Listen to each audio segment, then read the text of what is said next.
One prize President Clinton will not take with him when he leaves office in January is peace between the Israelis and the Palestinians. He tried, but it just didn't work out. In fact, what's happening over there right now is looking more and more like a war, the latest Arab-Israeli war.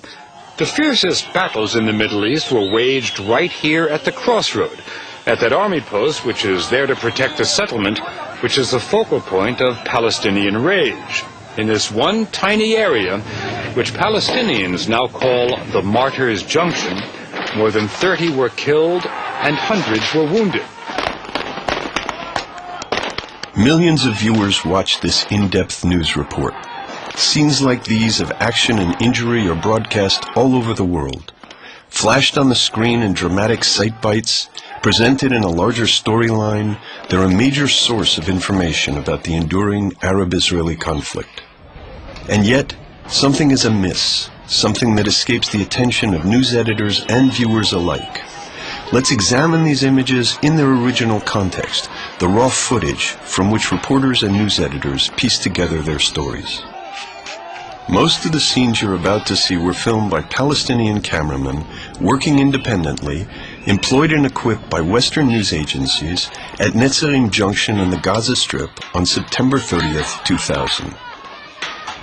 The Israeli police station is here. The Palestinian here. Next to the Israeli position, there's a factory, twice as tall as the Israeli post. Behind are two residential towers known as the Twins. Palestinian and Israeli policemen had been doing joint patrols as stipulated in the Oslo Accords. On this day, angry crowds with stones and Molotov cocktails gathered at the junction, attacked the Israeli outpost, and were joined by Palestinian police firing their guns. This scene, apparently of a Palestinian man shot by Israelis and evacuated in an ambulance, was captured by a Palestinian cameraman working for French public television, Channel 2. A shot rings out. The man falls to the ground clutching his right leg. The ambulance pulls up in seconds. Fortunately, we can see this scene caught from a different angle by another Palestinian cameraman working for a major news agency. We see three men, apparently under fire, drag the wounded man roughly across the pavement toward the back of the ambulance. But if they were under fire, why did the ambulance stop so far short of the man, forcing the others to drag him back, rather than move forward and protect him from the fire? And if he were injured, is this a way to evacuate an injured man? But wait, he was supposedly hit on the right side of the right leg, presumably by a bullet. And yet, as they load him on the stretcher, we see no trace of blood on that side of his right leg. And then the medics load him on the supposedly injured leg, without sign of protest from the casualty himself. Could this scene have been staged? Could the immediate appearance of the ambulance have come on cue? This case is not clear. It could be real, it could be staged. The media, however, assumed it was real and made it news. 15 heures, tout vient de basculer près de l'implantation de Netzarim dans la bande de Gaza.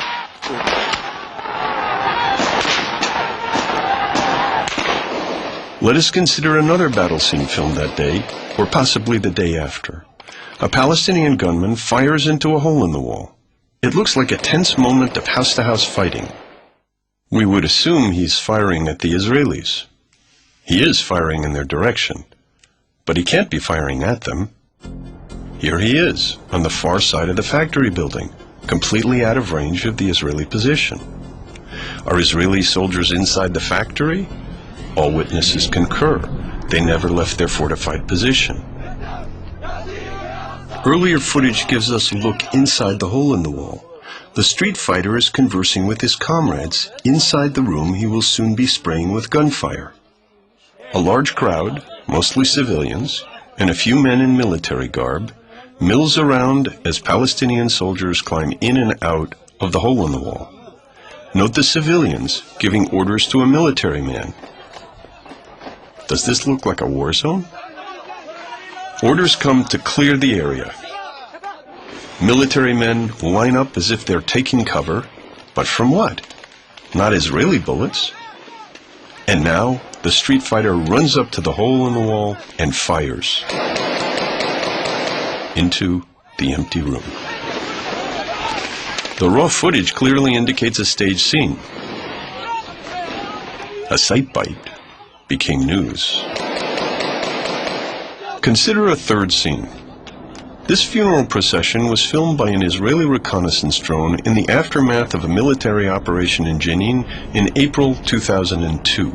Palestinian sources claim that the Israelis had massacred hundreds of civilians and that they had to bury their dead. In this particular case, the men accidentally tipped the funeral bier, dropping the corpse. When they regroup, the corpse climbs back on the bier.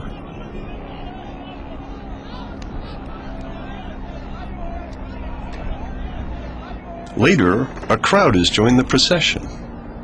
The pallbearers drop the man again. The crowd scatters, frightened perhaps at seeing the dead man stir with life. But the pallbearers regroup, the corpse climbs forthrightly on the bier.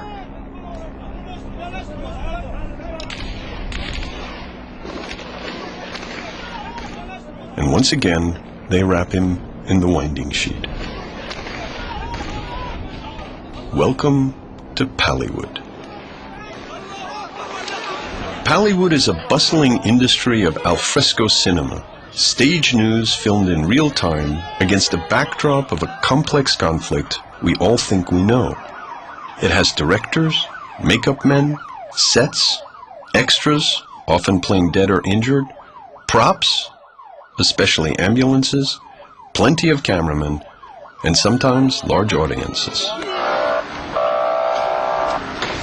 Pallywood operates according to a few basic sequences. One person fakes or exaggerates an injury and attracts a crowd, drawn from the ready and willing onlookers eager to gather at the slightest provocation.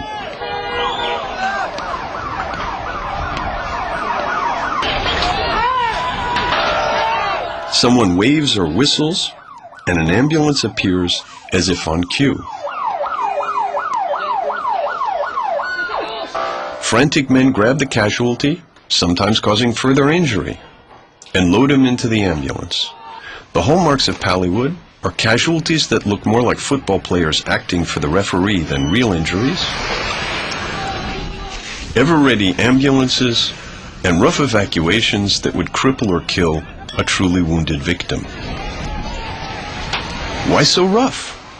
Those evacuating the wounded seem to be in a panic. But why? Presumably they're under Israeli fire. They certainly act as if they are.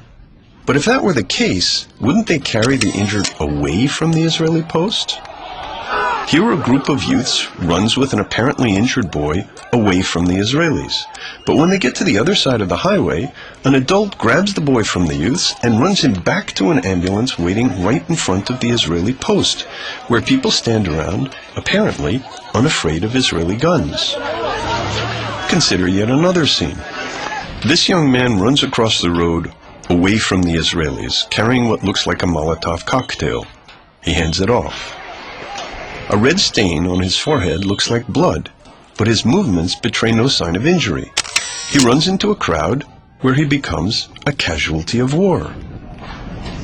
Note that although he should look like someone with a head injury, he sits firmly, his head held high as the crowd carries him. Note also the France 2 cameraman catching the dramatic sight bite. But now what are they doing? This group rushes him back directly in front of the Israeli post. Here people cluster around, backs to the Israeli guns without the slightest sign of concern, even though they have just evacuated what was presumably a victim of Israeli fire. Are these people in a war zone or on a movie set? This upside-down Pallywood logic is one of the great revelations of the raw footage. When they are not acting, even in the same scenes with the actors, Palestinians show no fear of Israeli guns. We can locate two main areas of action. An outdoor studio, well out of reach of the Israeli position, which is the staging area for battle scenes. Here, fighters and civilians run for cover, hit the ground, duck from virtual gunfire. Another staging area, directly in range of the Israeli post, is the preferred site for filming ambulance evacuations. While some boys throw rocks, others stand around nonchalantly and enjoy the show. Here they shoot most of the ambulance evacuation scenes, apparently untroubled by the possibility that the Israeli post directly behind them might compromise the credibility of their staged scenes.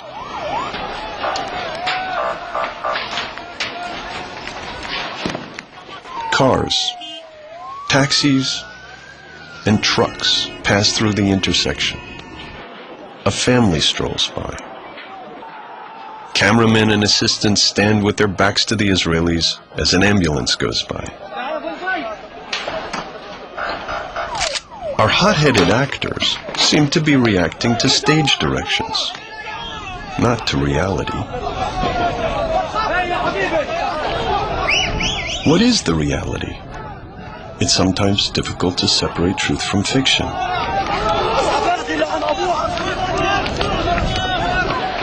The gunfire here is real, but the cameraman is far away, behind the factory, shooting other battle sequences with no Israeli in sight. This scene seems somewhat convincing. Real gunfire, certainly, but real danger? Not from Israelis.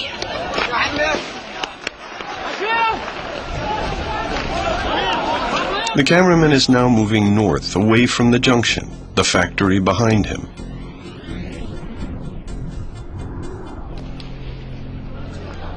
A man is lying in the gutter. Is he ducking for cover? Injured? Why is he lying down? Is the reception better?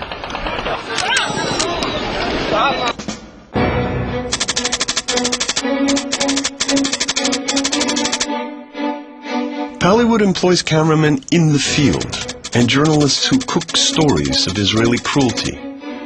Ali Smodi briefs his cameraman as they drive to an assignment. It's a classic. إنه يخليني أولد ولادة طبيعية. هو الظلم الإسرائيلي اللي منعني إني أولد كولادة طبيعية من حق أي امرأة فلسطينية كانت ولا أجنبية كانت إنها تولد ولادة طبيعية على سرير في مستشفى.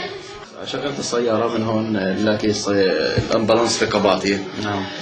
تقريبا 12 وثلث. هسه 12 وثلث بين مسافة من جنين لقباطي بتستعملش 5 دقائق. الأمبولانس قعد حوالي ربع ساعة اللي هو تأخير الجيش على الحاجز. يعني الجيش كان في حواجز؟ في حاجز اللي هي على منطقة جنات هون مضرة على جنات.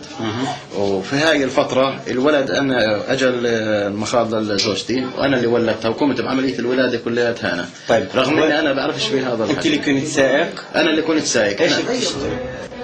But we know the woman gave birth in the hospital, and the journalist had already spoken with the doctor who delivered the infant. نحكي مع الدكتور. خليهم الله يخليك وأنت اللي ولدتها؟ أنت اللي ولدتها؟ لا يعني هسه أنت اللي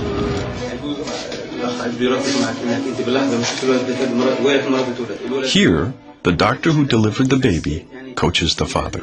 حسيت حالك انك يعني خايف محرج كيف شعورك يعني هيك الوضع اللي كان يعني كيف الوضع اللي كنت فيه لما باللحظه انه ويلك الولد بده يطلع ويلك الام وانت ما عندكش خلفيه وفيش معك حدا يساعدك اصلا فيش معك حدا لحاله بالسياره انت لحالك بالسياره زوجتي لحالنا فيش ولا بالضبط كيف شعورك كيف بدك تطلع الولد طب الولد طلع الام زوجتك بتصيح انه ولدت Palestinian journalists and cameramen are not alone in shaping the news. Le deuxième jour, le 4, à 2 heures du matin, l'hôpital a été frappé par 11 obus de char. 11 obus de char. Ouais. Donc en fait, ils ont véritablement visé l'hôpital. C'est sûr, je suis certain. C'était Ah pas, oui. c'est pas un obus, c'est une erreur, mais 12. Ouais. Je vous dis, les traces, elles sont jusqu'à maintenant. Hein. C'est vrai? Ouais, ouais. On pourra filmer les... Oui, oui, vous pouvez filmer les traces. Les traces. Ah ouais. Regardez là, les escaliers là en bas, il y a une place où On voit un trou, là, oui. oui, le trou là-bas. C'est les obus alors. Oui, et là aussi, c'est des obus, mais c'est des obus antipersonnels. We know exactly what the building looks like when a tank shoots at it.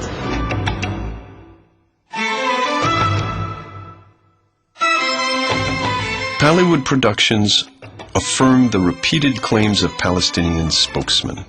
The soldiers of the occupation army constantly, deliberately, maliciously make life miserable for their innocent victims. Vous ne voulez pas que les gens reçoivent le traitement nécessaire et adéquat.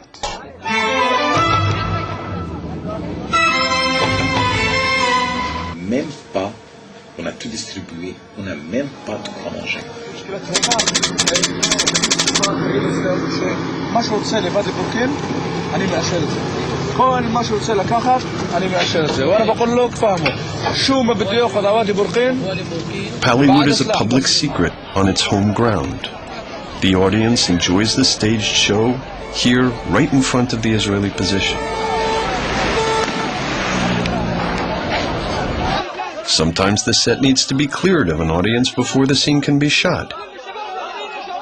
Pallywood elicits applause and smiles of satisfaction for a good performance.